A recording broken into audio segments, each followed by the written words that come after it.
Exclusivo Noticias Caracol. Muy buenas noches. Después de una exhaustiva investigación con fuentes en Colombia, Estados Unidos, Panamá, República Dominicana y Haití, la unidad investigativa de Noticias Caracol logró armar el rompecabezas del crimen del presidente haitiano Jovenel Moïse. Uno de los hallazgos más explosivos tiene que ver con este hombre, el que ustedes ven aquí en la pantalla, el actual primer ministro de Haití, Claude Joseph, quien según los indicios de las autoridades de Haití y del FBI de Estados Unidos, sería el autor intelectual del magnicidio. Me acompaña Ricardo Calderón, editor de la unidad investigativa de Noticias Caracol. Ricardo, muy buenas noches. ¿Y cómo se llega a una conclusión tan grave? Juan Roberto, este rompecabezas se armó a partir de los testimonios de 3 colombianos, los hermanos Germán Alejandro y Jonathan Rivera, y un soldado retirado del ejército. A partir de estas declaraciones fue posible unir las piezas de un plan criminal que tiene al país del Caribe en una seria crisis política. Empecemos la historia de la forma como se habría fraguado el magnicidio. El magnicidio de Jovenel Moïse comenzó a planearse en noviembre de 2020 en este edificio, la sede de CTU Security en Miami.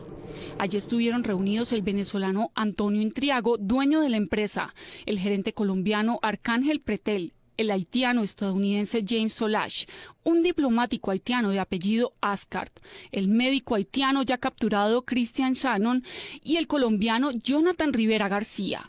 Los participantes del encuentro en Miami planearon desde ese momento secuestrar al presidente Moïse para tomarse el poder y dejar como presidente a Claude Joseph, actual primer ministro de Haití. Esta revelación le da un giro sorprendente a la investigación. Las autoridades haitianas y los investigadores del FBI consideran al primer ministro como la figura máxima detrás de este crimen, junto al médico Shannon y a John Joel Joseph, un ex senador haitiano hoy prófugo de la justicia. Se trata de una bomba política si se tiene en cuenta que Claude Joseph gobierna el país como reemplazo del presidente asesinado. Precisamente hoy, el primer ministro con funciones presidenciales se refirió al crimen del mandatario. En este momento, el gobierno tiene 2 prioridades. La primera es mantener las investigaciones hasta que el presidente de la República, su esposa, sus hijos, sus amigos y la nación tengan justicia. La segunda es hacer todo lo posible para honrar la memoria del presidente con la organización de un funeral.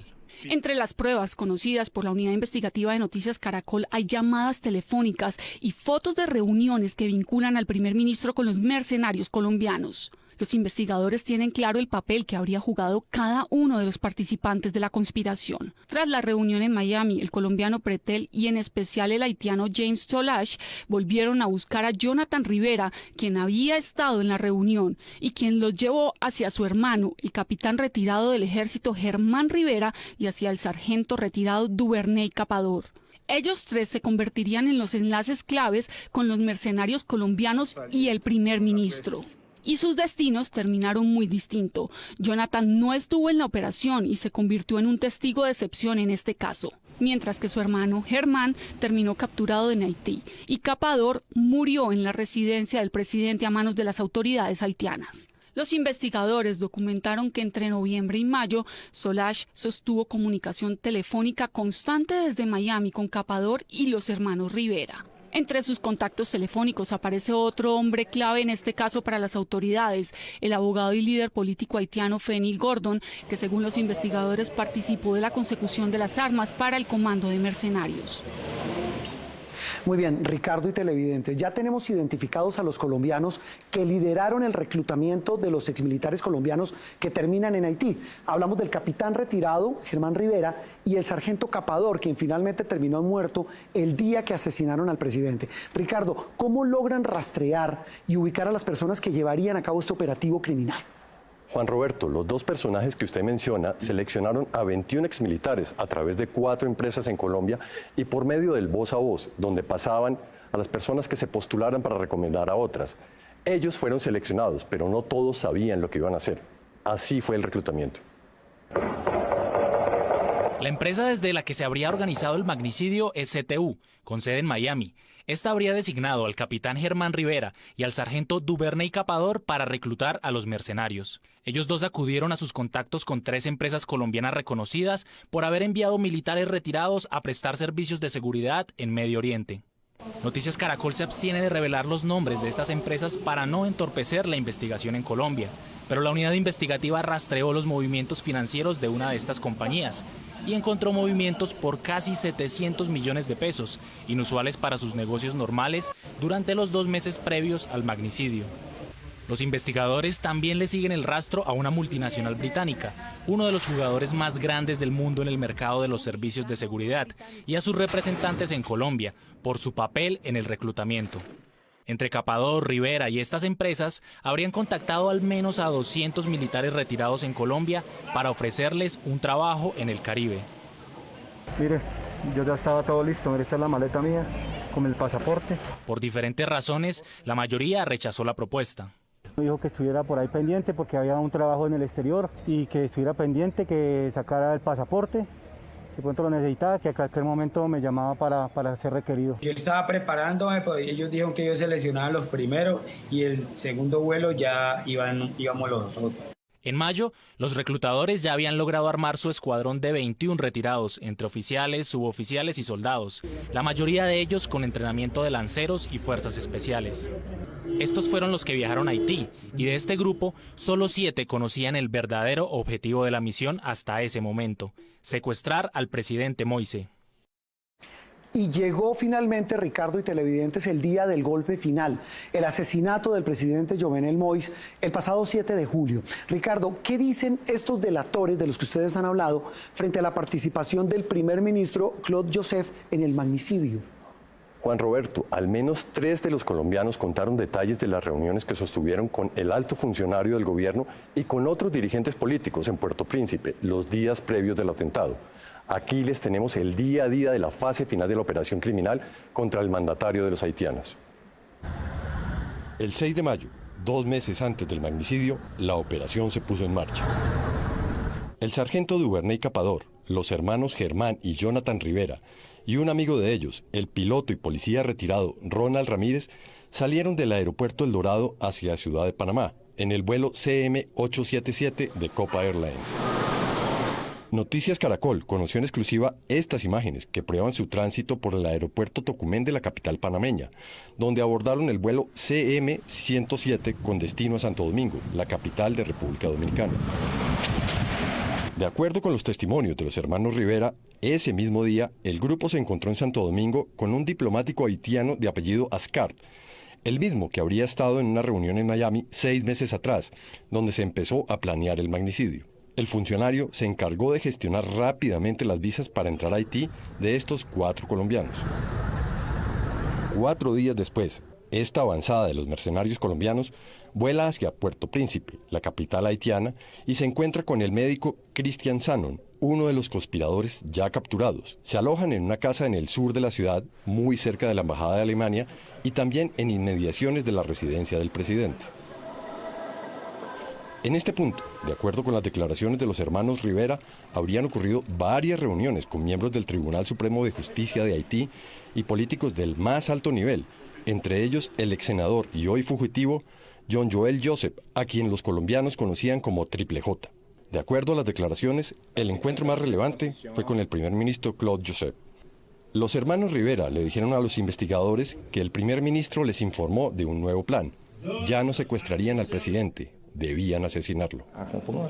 Según los testimonios, les aseguró que él sería el nuevo presidente y que desde ese cargo les aseguraría protección y trabajo.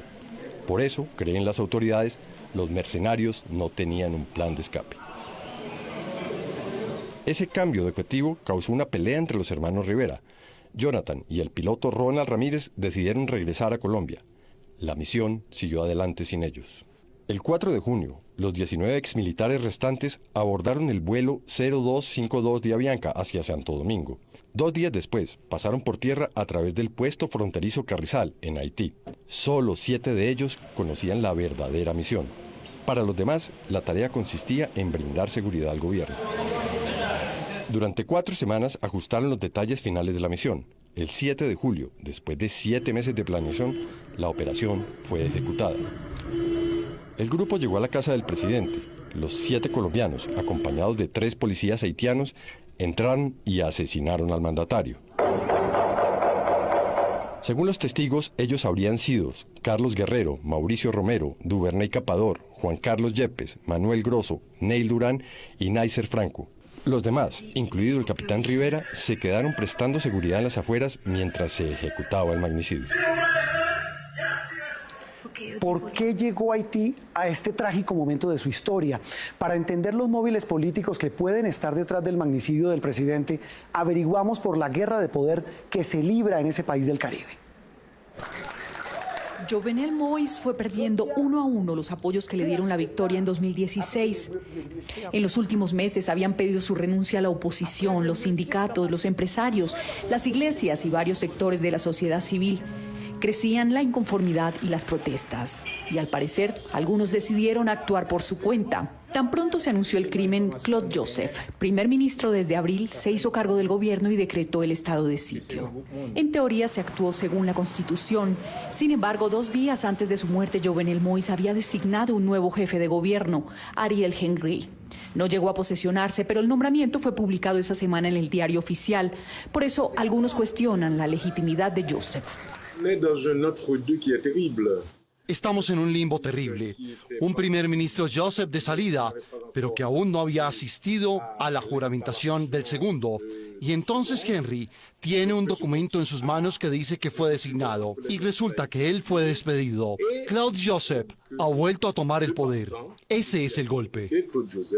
Difícil resolver la encrucijada en un país casi sin instituciones.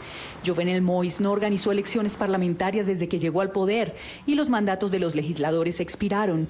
Desde enero de 2020 ese país solo tiene 10 senadores en ejercicio, 1/3 de las curules. Ante la crisis de la figura del primer ministro, 8 de esos 10 firmaron una resolución y le ofrecieron el cargo de mandatario provisional al presidente del Senado, Joseph Lambert. Así que entró un tercero en la disputa. Fue un intento de golpe, el mismo régimen. Es como cortarle la cabeza a una bestia y luego salen otras 7 cabezas. Con semejante crisis institucional y los criminales controlando las calles, pocos creen que existan garantías para una campaña. Ricardo, y de la crisis volvamos al magnicidio. Y ya para terminar, ¿se sabe cómo se financió esta operación? Juan Roberto, el FBI está rastreando las cuentas del primer ministro y de los otros funcionarios y políticos vinculados a la operación. Y por supuesto, las cuentas de las empresas que se prestaron para reclutar mercenarios. Todavía hay mucha tela por cortar. Y cuando aparezca esa tela, pues nosotros vamos a estar pendientes para llevárselas a nuestros televidentes. Una feliz noche para todos.